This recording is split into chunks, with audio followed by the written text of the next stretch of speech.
Assalamualaikum warahmatullahi wabarakatuh. Muhammad Rasulullah sallallahu alaihi wasallam disebut al-ummiyah, al-ummi, tidak bisa membaca, tidak bisa menulis, tetapi mendapatkan mukjizat Al-Quran menunjukkan bahwa Al-Quran bukan karya Nabi, bukan tulisan Nabi sallallahu alaihi wasallam. Di dalam surat Al-A'raf 2 kali, ayat 157, ayat 158. Sedangkan orang-orang yang ummiyun dalam Al-Quran disebut 1 kali, yaitu orang-orang yang tidak bisa membaca dan menulis. Sedangkan al-ummiyin itu dalam Al-Quran 3 kali. Seorang pakar Al-Quran dari Universitas Al-Azhar Mesir, Al-Syeikh Muhammad Abdul Azim Az-Zarqani, dalam karyanya Manahilul Irfan fi Ulumil Quran di jilid 1 halaman 367, beliau mengatakan bahwa dalil-dalil yang mengemukakan bahwa Rasulullah sallallahu alaihi wasallam itu ummi, aslinya tidak bisa baca dan tidak bisa tulis. Anna adillata ummiyatihi sallallahu alaihi wasallam qat'iyyah yaqiniyah. Derajat dalilnya itu qat'i, pasti dan meyakinkan. Maka kita berakidah bahwa Rasulullah sallallahu alaihi wasallam itu ummi, memang tidak bisa baca dan tidak bisa tulis. Kemudian mengenai dalil-dalil yang mengatakan bahwa Rasulullah bisa baca tulis, wa anna adillata kaunihi kataba, dan sesungguhnya dalil-dalil yang mengatakan Nabi bisa menulis, wa hatta biyaminih, bisa menulis dengan tangan kanannya, donniyah, itu derajatnya don, masih terduga, masih tingkatan disangka, belum yakin dalilnya. Dan tidak ada satupun ulama yang mengatakan dalil Nabi bisa menulis itu dalil qat'i. Tidak satupun ulama mengatakan begitu. Walam yadda'i ahadun annaha qad'iyyatun yaqiniyah. Maka ulama yang mengatakan Nabi bisa menulis itu dimaknai pada akhirnya, pada akhir hayat beliau memang ada yang mengatakan Nabi bisa baca, bisa menulis. Tetapi proses wahyu turun yang cukup lama itu Nabi ummi, tidak bisa baca, tidak bisa tulis, untuk meyakinkan kepada umat manusia bahwa wahyu Al-Quran itu bukan karya Nabi, bukan tulisan Nabi, bukan rekayasa intelektual Nabi, tapi murni 100% wahyu dari Allah Subhanahu wa ta'ala. Nah, yang pada akhirnya saja ada yang mengatakan akhir hayat Nabi, Nabi bisa membaca, bisa menulis. Maka Muhammad Abdul Azim Az-Zarqani dalam Manahilul Irfannya mengatakan, wa an nahmila adillata kitabatihi ala ukhrayati khalatihi. Kita memantaskan, kita menafsirkan dalil-dalil Nabi bisa menulis itu ala ukhrayati khailatihi. Kita tafsirkan pada akhir-akhir ukhrayati khailatihi, akhir-akhir kondisi Nabi sallallahu alaihi wasallam. Misalnya yang menguatkan Nabi tidak bisa baca, tidak bisa menulis adalah sabda Nabi sendiri sallallahu alaihi wasallam, juga dikemukakan Muhammad Abdul Adim di Manahilul Irfan jilid 1 halaman 366. Rasulullah sallallahu alaihi wasallam mengatakan, inna ummatun ummiyah la naktubu wa la nahsubu. Kita ini umat yang ummi, tidak bisa baca, tidak bisa nulis. La naktubu, kita tidak bisa menulis. Wala nahsubu, kita tidak bisa berhitung. Dikuatkan lagi surat Al-Ankabut ayat 48. Wa ma kunta tatlu min qablihi min kitabin. Dan tidaklah kamu bisa membaca sebelum Al-Quran, membaca kitab apapun. Kamu tidak pernah bisa membaca kitab apapun sebelum Al-Quran. Wa ma kunta tatlu min qablihi min kitabin wa la takhutuhu biyaminika. Dan kamu tidak menulis Al-Quran dengan tangan kananmu. Tidak pernah menulis kitab apapun dengan tangan kananmu. Idzal lartabal mubtilun. Kalau sampai kamu itu bisa membaca sebelum Al-Quran diturunkan dan bisa menulis sebelum Al-Quran diturunkan, lartabal mubtilun, maka akan terjadi keraguan-keraguan.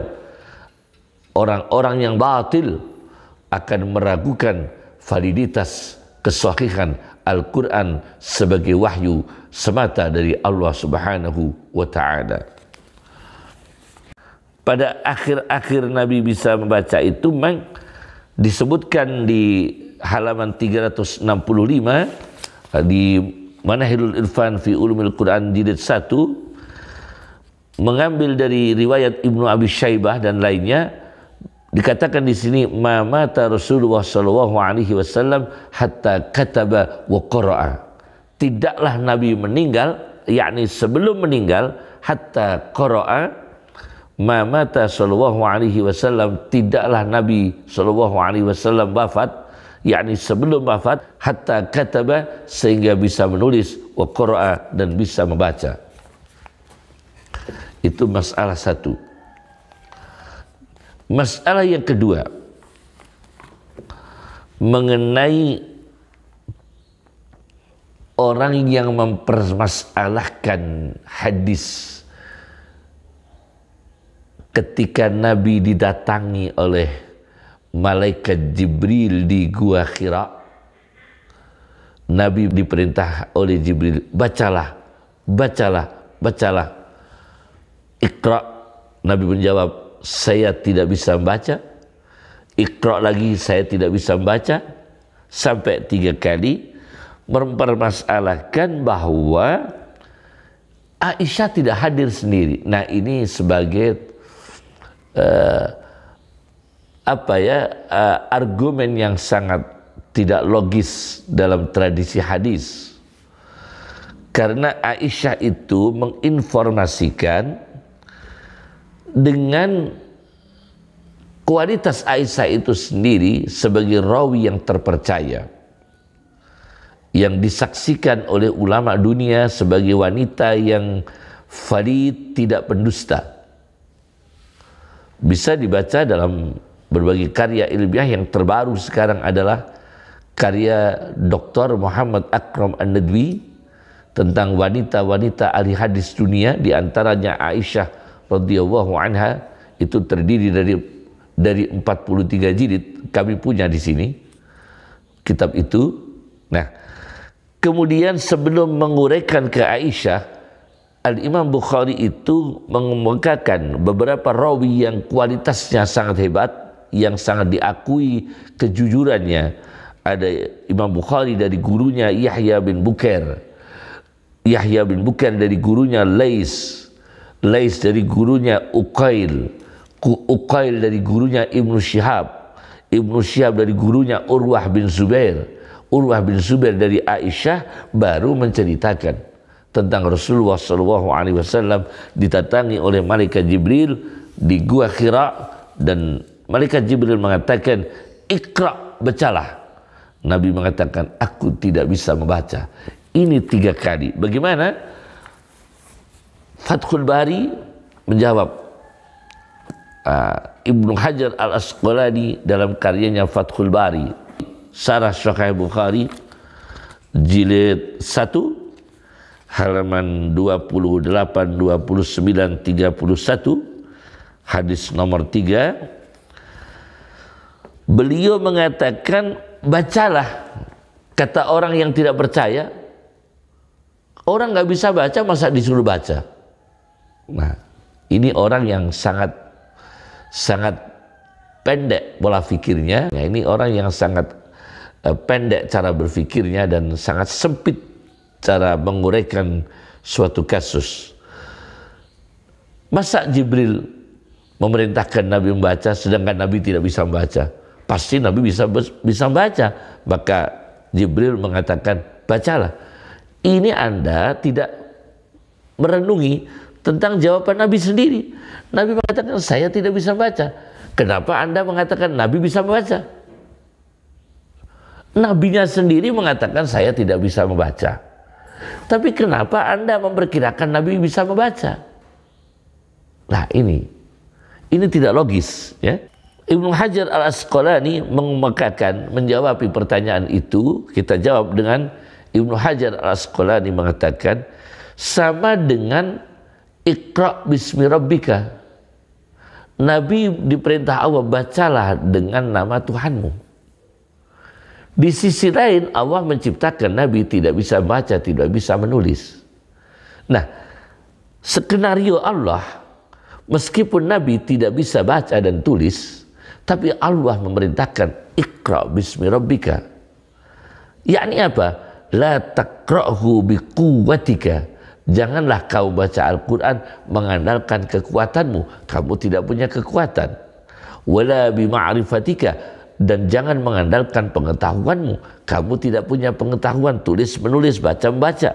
Lakin bi khawli rabbika, tetapi dengan daya dari Tuhanmu, wa i'anatihi, dan pertolongan dari Tuhanmu, fahuwa yu'allimuka, maka Tuhanmu langsunglah yang mengajarkan kamu membaca, menulis, yakni tanpa belajar sebelumnya. Jadi dipahami dulu, ya. Cukup.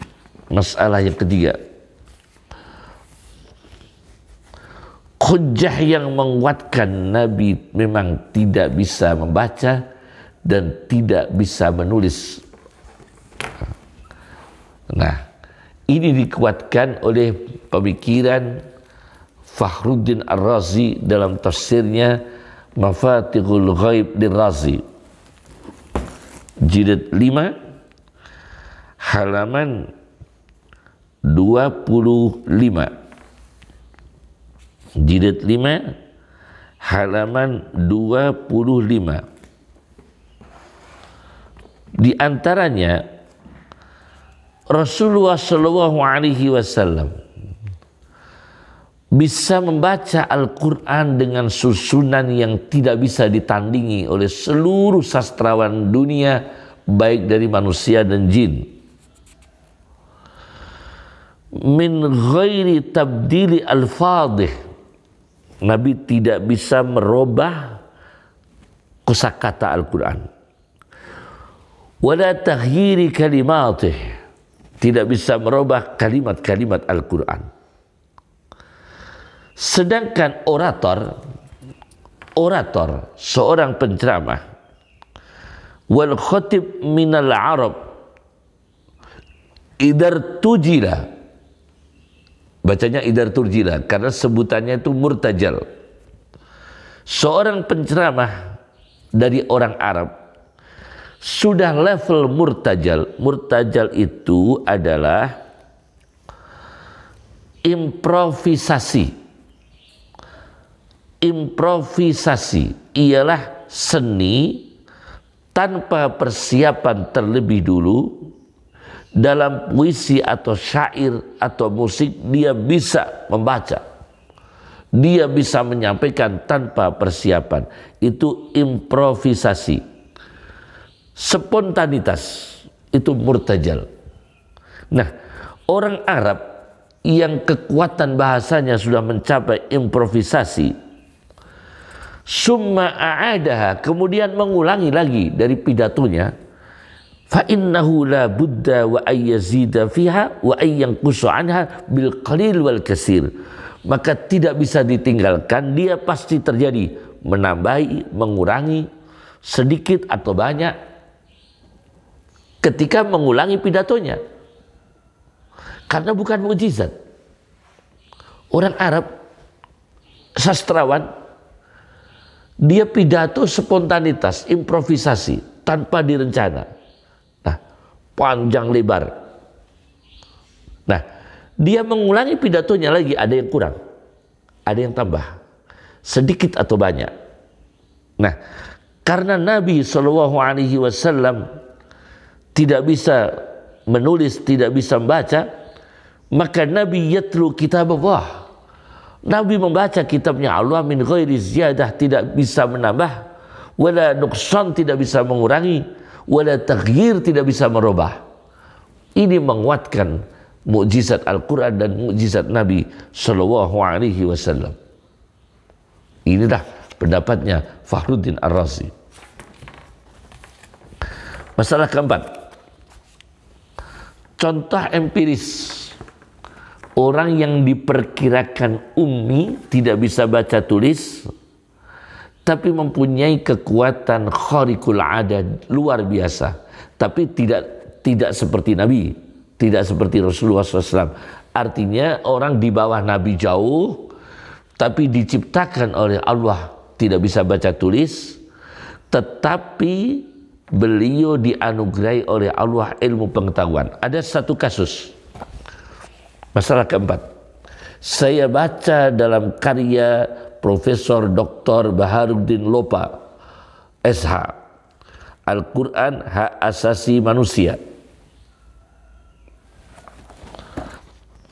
di halaman 154-155.